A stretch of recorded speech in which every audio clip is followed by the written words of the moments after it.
দাড়ি থাকলে কি ওই যে বুড়া বুড়া লাগে নাকি? হ্যাঁ, রাসূলের সুন্নাহকে অবজ্ঞা করবে না। অনেকে আছে বর্তমানে ছেলে দাড়ি রেখেছে, বাপ রেখে দেয়। এটা দুঃখজনক বিষয়, আপনার লজ্জা। রাসূলের যে সুন্নাহ রে ভাই, এটা এমন এক সুন্নাহ, আমি আপনি মারা যাব, এই দেহ বডি ছাড়া আমার কোনো কিছু যাবে না, আমাকে কবরে শায়িত করা হবে, অবশিষ্ট রাসূলের এই সুন্নাহই আমাদের মধ্যে থাকবে। ঠিক কিনা বলেন? ঠিক কিনা? আমি কবরে থাকবো, আমার রাসূলের যদি চেহারা সৌন্দর্য দাঁড়িয়ে থাকে, তাইলে কবরে আমি এই সুন্নাহ নিয়েই আমি কবরের যাত্রী হব ইনশাআল্লাহ। এটাই আমাদের প্রমাণ হবে।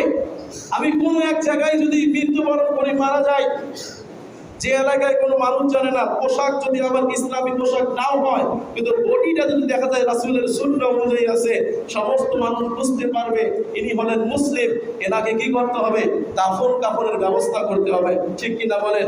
আর যদি রাসূলের বডির মধ্যে আদর্শ না থাকে, হিন্দুও মনে করতে পারে, মুসলিমও মনে করতে পারে, হয় কাফনের কাফন, না হলে চিতা। ঠিক কিনা বলেন?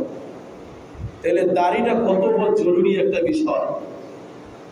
দাড়ি রাখবেন। শেষ সময়ের আমাদের পথযাত্রী রাসূলের সুন্নাহ হিসেবে দাড়ি থাকবে। আল্লাহ আমাদেরকে বুঝার তৌফিক দান করুন।